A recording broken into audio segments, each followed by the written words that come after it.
Preview season rolls on. The Mississippi State Bulldogs enter the 2025 season looking for a vast improvement over 2-10, 0-8 in SEC play last year. Year 2 under Jeff Lebby. What will that look like? We'll talk more about it coming up here next on Armchair Analysis. Welcome in. Hope you guys are having a fantastic Wednesday.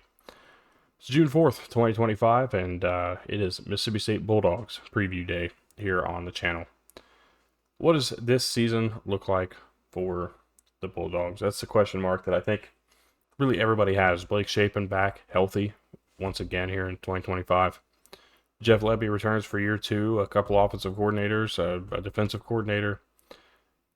Room for improvement, and a team that has really utilized the portal, I think, responsibly and not going too heavy, trying to reinvent the wheel here. But a team that I think has done just enough to show a marked improvement. So with that said, let's go ahead and talk about the Mississippi State Bulldogs. And as we always do here on the channel, we start by talking about the previous season. 2024 for Mississippi State was really a year of figuring out what you are and what you have. They have been in a bit of trouble, really, since the passing of Mike Leach. And it's been trying to find the word I'm looking for is trying to find that spark again within the program, whether that's the leadership, the motivation, whatever word you may be looking for. But they have really fallen off, and it was partially due to the fact they tried to go towards this pro-style attack in the previous regime, and now Jeff Lebby comes in and has to kind of reset everything and start fresh and do it his way and do it from the ground up.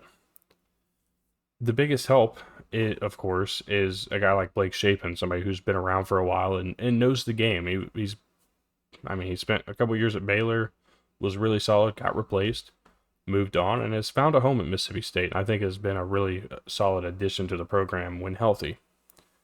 So good, in fact, that Michael Van Buren transferred out. And I don't think it was particularly because Michael Van Buren was worried about playing time in the future, but it was enough for Shapen to be the guy.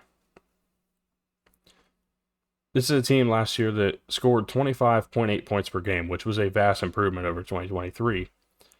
And it was top 100 at 86 in the country. I think that number improves based on the improvements they made. The defense, however, 34.1 points per game allowed. They were 118th in the country. One of the worst Power 5 defenses in college football. And granted, the schedule didn't help, but it certainly didn't really make much of a difference one way or the other. The turnover differential per game was negative 0.6, 112th in the country. This year, they're looking, again, to just be more competitive within the conference. I don't think a bowl game is really in the cards, especially with this schedule. This schedule is a murderer's row, if you will. I mean, it is unbelievable how tough it's going to be to go in, week out, and win football games. But let's talk a little bit about this team. Again, led by Jeff Lebby in year 2, paired up offensive coordinators, Anthony Tucker and John Cooper. Tucker, the pass game coordinator, and Cooper, the run game coordinator. Jeff Lebby likely has his hands all over this offense. I would be surprised if he doesn't going into this year, but I think having that extra help and play calling and overall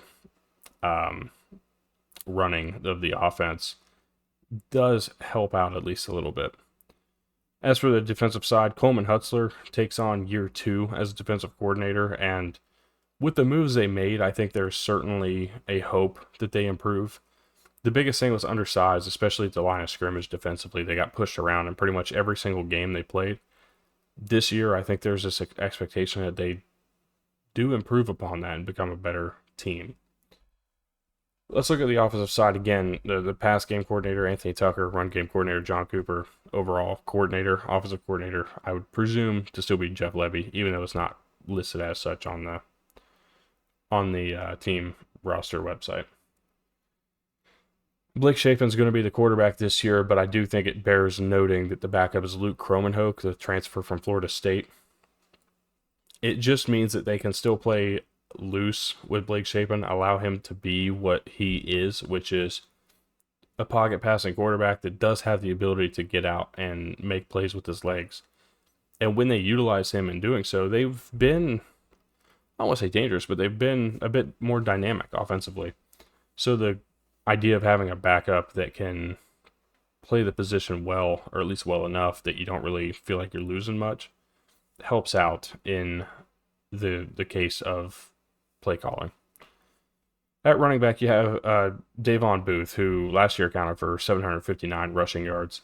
He's going to be paired up with South Alabama transfer Fluff Bothwell, who I listed as one of my top 10 running backs in college football. Davon Booth is a guy who I think could easily pair into that same category. And these two guys together, I think, are going to create a really solid running game. They're behind an offensive line that has some question marks, I would say, to say the least. You have Jesse Ramil, Jacoby Jackson, Kobe Keenum, Trevor Mayberry, and Albert Reese IV. 4 out of 5 of those starters are seniors. And then you have Kobe Keenum, played in 11 games last year as a member of the Kentucky Wildcats. He's got experience. This entire offensive line has experience. How do they move forward with that, especially in a quick passing game? How do they help the run game out is really the biggest question. I think we're going to see an improved running game, especially with two running backs who are really solid working together. And again, the offensive line. As for the passing game, I think it's going to be really interesting to see how they work with it. Seydou Traore is going to be the first guy I talk about because he's a tight end who I think is, if he's anywhere else, if he's on a national contender, he's probably a game-changing tight end. He's at Mississippi State, doesn't take away from the potential success that he can have and the playmaker that he can be for this team. As for the wide receiver room, it's going to be led by 3 transfers. Marcus Allen coming from Eastern Michigan, Aiden Williams from Ole Miss, and Brendan Thompson from Oklahoma. 3 guys who I think are going to be able to make a name for themselves. I love Marcus Allen coming from Eastern Michigan. If you haven't seen this kid play football, go find it, especially if you're a Mississippi State fan. You're going to at least have some, you're going to raise your expectations of the wide receiver room. I am excited to see what they look like and how they progress. I think they can match last year's total, 25.8 points per game. I don't think that's a tough bar to beat. It's going to be tough. Again, the schedule was tougher, likely because everybody else improved. But I do think it's going to be a fun wide receiver room, create a lot of interesting matchups and see how teams play against them. As for the defense, I think it's going to be Nick Mitchell as the leader of this front seven and this entire roster. But you have Jerron Manning coming in as a transfer from Old Dominion, where last year he was accounted for 85 tackles, 3 interceptions, 5.5 tackles for loss, a couple pass deflections too. Like, he was a really solid player for Old Dominion. He was a guy that was considered in my top 10 safeties video. He comes over, and I think is going to be an immediate difference maker for the Mississippi State defense, a guy that they didn't have last year in the secondary. Does that mean he's going to be a star and the best player that can take the team from 2 wins to 5? No, I don't think so. I think it's going to take more than that. But he's certainly a guy that I think you got to look out for. Another guy on this defense, transfer from NC State, Red Hibbler. And what a name, Red Hibbler. But he played in 4 games in 2024, which had me questioning some things. But I went and dug a little deeper. In 2023, he was a part of NC State's team and a big part of it. 13 games played. Was not a starter at any point in his time here, but played in 13 games and accounted for 7 tackles for a loss, 6.5 sacks in that 23 season, which those 6.5 sacks were the team lead at NC State. He was a huge part of that team a couple years ago. And knowing that, seeing that, you look over at what he can be for them as a starter at Mississippi State this year, I think really helps out. They got a lot of high hopes for Will Whitson. I think is going to be a guy and a name that you should probably remember. Jalen Smith and Nick Mitchell, Brandon Jennings. The linebacker room, I think, is solid. I think the front seven is okay. The secondary is where I really tend to have a lot of my question marks. They got beat a lot in the passing game last year. And I think Jerron Manning helps. Dwight Lewis is another transfer they brought in. I think they're expecting him to help out as well as a transfer. But he's coming over from Marion. Sorry, I've never heard of that. So it'll be interesting to see what this team is all in all. But I think there's some improvement on paper, and what improvement on paper looks like on the field. You know, we can sit and say what we want or think what we want, but we won't know until it happens, until we see it. So with that said, let's talk about expectations for this team, and then we'll talk about the schedule. And here's what I talked about for my thoughts. Started writing a paragraph about pretty much everybody. But my thoughts were this. I truly believe this team improves over the team last year. They still do not have the outright talent to hang with the SEC. But don't misunderstand me. They can and have the potential to shock somebody on the schedule in 25. So, let's talk about that schedule in 2025. Starts out with a road game at Southern Miss, and I'm really interested by these Power 5 home and homes that have been going on. Obviously, this is an in-state team, a team that they are excited, and it's also Charles Huff's first game for Southern Miss. There's some intrigue to this game to maybe Southern Miss doing what Toledo did last year. I'm not quite on that boat, but we'll talk more about that later. You get Arizona State, of course, defending Big 12 champions, a team that's a favorite to win the Big 12 again. Alcorn State and NIU. I really don't see too much. NIU is a team that is now on everybody's radar after what they did to Notre Dame last year. They'll probably hang around, but I would expect Mississippi State to take care of business. This Tennessee game is intriguing because I don't know if Tennessee is going to have their entire season, their issues figured out by this point. If there is a game where I could see Mississippi State pulling off that upset that I talked about earlier, it might just be this one. We'll see if I believe that, but this is probably that game if I'm looking at it. And I'm probably circling it if I'm Tennessee and saying, hey, look, we cannot overlook this one. They go on the road and play Texas A&M before a bye week, and look, I like A&M. I think they're going to be improved this year from what they were last year. Florida is going to be tough. Texas, like this stretch of games, because you go on the road to Arkansas, which isn't necessarily any lighter. It's lighter, but it's not necessarily the same as a G5 opponent here. Georgia at Missouri, and then a bye week before you play Ole Miss on Friday night, on Black Friday. The dynamic of the schedule, that final 7 games is one of the toughest stretches of football I've ever seen. And it is certainly the toughest schedule we've come across so far here on the channel.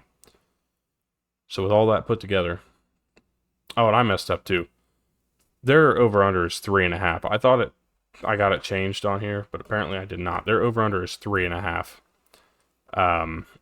So yeah, just ignore that. But their odds to win the SEC are at 30,000. That is true, and their national championship odds are plus 100,000. So with all that said, let's go ahead and talk and go through the schedule game by game. Southern Miss on the road, it poses a threat. Charles Huff's first game, like I said earlier. I'm going to rely on the fact that this is a game where you're trying to set a tone for your season, and even though it's on the road, it's going to be a tougher game. I think they're going to get the win here. They're going to go ahead and they're going to lose at home to Arizona State. I love what Arizona State is, and I quite simply just cannot say that I think that Mississippi State is going to be able to pull an upset, whether this is at home or not. They'll beat Alcorn, NIU, and I guess I'll go ahead and spoil the Tennessee game. I think that this is the most likely spot for an upset for Mississippi State. I just think that where it sits in the season, what Tennessee is and is trying to be, there's nothing wrong with Tennessee, and I really don't have any feelings of this team is going to be bad. But I think I said it before that they do have a tough schedule. They have a lot of question marks that are going to be unanswered, and I don't know that Joey Aguilar answers the quarterback question. Do they have anybody that can answer the quarterback question?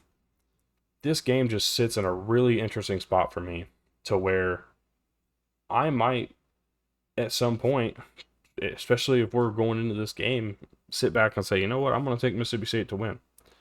I'm not doing that right now, though. I think Tennessee will have it figured out and will ultimately come out winning this game, even if it's a little ugly. Going on the road to A&M, A&M I think's just too good, and really, I mean, let's be real. 3 straight losses, A&M 4 straight, but 3 from that point. A&M, Florida, Texas, these 3 teams are playoff contenders, and quite frankly, Mississippi State is not even a bowl eligible contender. So we move forward. If there's a second likely upset, I think it could be this Arkansas team. I'm not going that far. I think that the Arkansas will get the win out there in Fayetteville. You get Georgia at home, and again, I just can't buy it. You know, it's beyond that Tennessee game and where it sits in the season. I'll be honest with you, I don't buy another win here. I think that it's going to be tough. There are paths, certainly, and a lot of them require turnovers to be forced and just maybe really rough weather or a delayed flight or something. But I just don't see the talent. Again, like I said, I don't think they have the outright talent to hang with the SEC, and I still don't know that I buy it here. You get Missouri, and then you'll go into the Egg Bowl coming out of a bye week at home in Starkville. And this is typically where Mississippi State will get Ole Miss. And at home, playing a night game, this is where they go in and they ruin the Mississippi State season, or the Ole Miss season. It's happened before. I'm not going there. I don't think that's going to happen. I think at this point, Austin Simmons is going to really have figured his stuff out. Mississippi State goes under the 3.5. They go 3-9, 0-8 in conference. It's still an improvement. They were 2-10 last year. They had lost to a non-conference a team from the MAC at Toledo. They're not going to do any of that. What they will do, though, is stick around in some of these games. They'll be in these games for a little bit longer than they probably would have been last year. And the biggest thing is I think you'll just kind of figure out where you are. Again, I think that Jeff Lebby took on a huge undertaking in his first head coaching job. No better place to prove yourself than Mississippi State. You turn this team around, start winning ball games, and then we're talking about you being in the conversation to go elsewhere and be an even bigger deal. But it's a big time undertaking from what they were and what they were, especially when he took over, to what I think they will be at the end of this year. I think it's going to be improved. I think it's going to be a team that is competitive on the field to an extent. I'm not going to sit here and say that they're going to be within 1 score and that they're going to have 6 1-score losses this year. I don't think that's going to be the case. But I think that there is an ability and a mentality in this locker room to certainly be better and want to be better week in and week out. So I'm really, in a weird way, excited for Mississippi State because I think that there is positivity to be had out of this season, even if it's 3-9 and they don't win a conference game. And if you're a Mississippi State fan, I don't think you're going to be mad at me for this. Honestly, I think that you're probably going to sit back and say, realistically, this is the toughest schedule in the country. At least the toughest conference schedule in the SEC. Nobody's playing, and especially based on talent for both sides. This is easily one of the hardest things that you can do is try to go above 500 with this schedule. It'll be tough, and I think it's going to be a year of learning and figuring out who you are and what you're going to be. But I think it can be done, and it's going to be just a year of patience, I think would be maybe the best way to put it. So let me know. Again, as I always say, a lot of you do know your team better than I do. and I will certainly never disagree with that statement, because as much as I would love to know everything about all 137 teams now, 136 teams in the at FBS level, I don't. I don't know near as much as I would like to, and as shameful as that may be, it just is what it is. I don't know what I'd like to know, but y'all do, and that's exactly why I tell you guys, leave your comments down below. Let me know what I'm missing. Let me know what I don't understand, or what I might just have missed or glossed over. I'll make sure to reply to all those comments, or at least pin the comments that are the most educational to the viewers. And yeah, but I appreciate you guys. If you got this far, leave a like, subscribe, comment down below. That's our first round of every conference. You can find every other video so far in the playlist that you can find at the end of this video. The playlist will pop up, but the playlist will also be pinned up on the channel. It'll be the first thing you see, and yeah, every single preview will be there. Up next, you will see Stanford tomorrow, 1 p.m. Eastern.